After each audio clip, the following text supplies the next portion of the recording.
Their most heated debate of the campaign, former Secretary of State Hillary Clinton and Vermont Senator Bernie Sanders, sparred last night in New Hampshire, days ahead of Tuesday's primary. Sanders repeatedly questioned Clinton's progressive credentials, while Clinton accused her opponent of an artful smear in suggesting she could be bought by political donations. The most heated exchange during the MSNBC debate began after Bernie Sanders accused Hillary Clinton of being part of the political establishment. Rachel, yes. Secretary Clinton does represent the establishment. I represent, I hope, ordinary Americans, and by the way, who are not all that enamored with the establishment, but I am very proud to have people like Keith Ellison and Raul Grijalva in the House, the co-chairman of the House Progressive Caucus. Well, look, I've got to just jump in here because, honestly, Senator Sanders is the only person who I think would characterize me, a woman running to be the first woman president, as exemplifying the establishment. And I've got to tell you that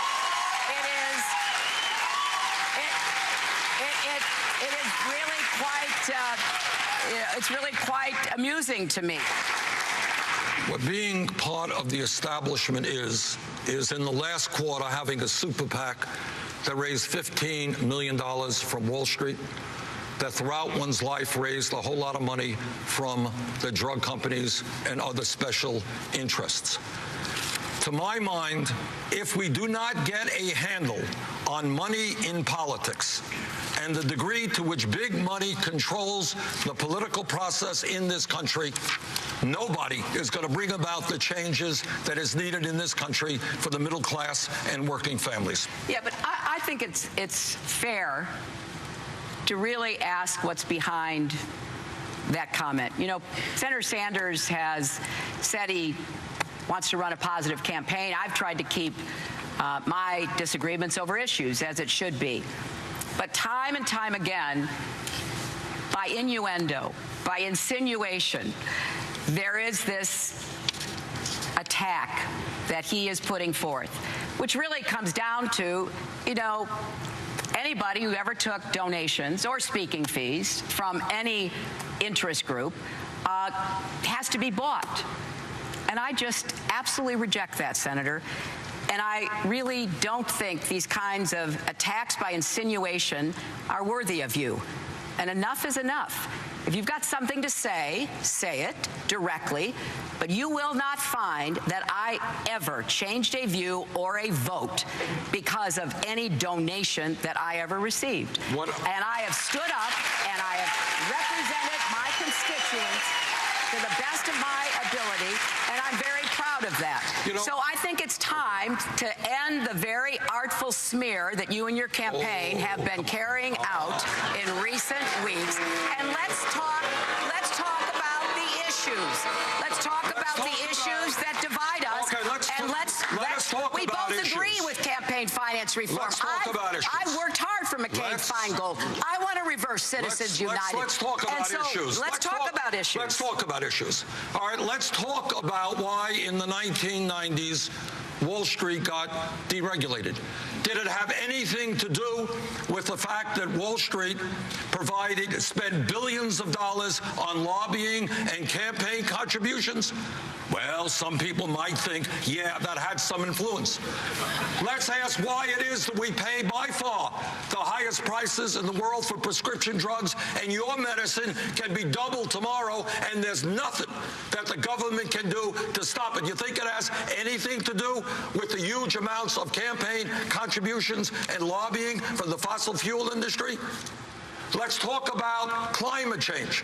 Do you think there is a reason why not one Republican has the guts to recognize that climate change is real and that we need to transform our energy system?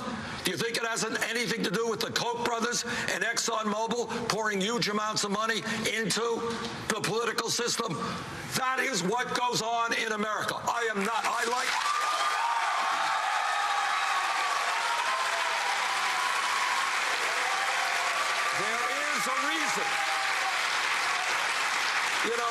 There is a reason why these people are putting huge amounts of money into our political system.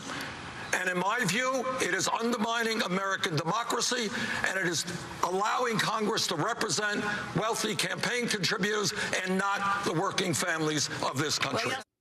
That's Bernie Sanders and Hillary Clinton debating for the first time one-on-one in New Hampshire before next Tuesday's primary.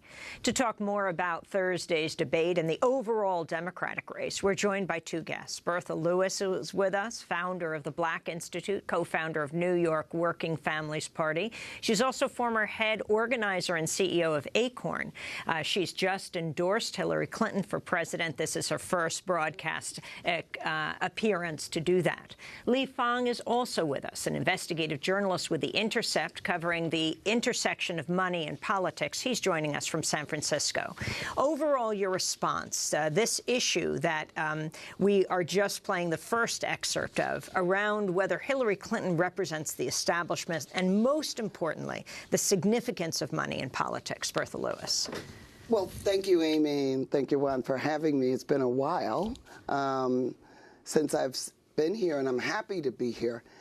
But this is what really disturbs me, and can I say the word pisses me off? Okay. That somehow or another, I believe this innuendo, and I do believe it's like this artful smear piece, is that somehow people are not complex. Are you a true progressive? Aren't you a true progressive? Establishment. If I close my eyes, it sounds like what the Republicans do. I'm a black woman in America. Sometimes I'm conservative. Sometimes I'm liberal. Sometimes I'm progressive. Sometimes I'm a socialist. And sometimes I'm radical. So if you want to talk to me as a voter, then you need to see me not as some monolithic thing, but also if you want to go against an opponent that's running, then this label, establishment, moderate, to me, I detest it in the Democratic debate, because to me that's just like doing what the Republicans do. And we can only deal with folks if we put them in a nice, neat little box. Well, Lee Fang, what about this issue, that especially has come to the fore now in the last week or so, who is more progressive in terms of do you think it matters? Do you think, as Bertha says, that this is an attempt to pigeonhole people improperly?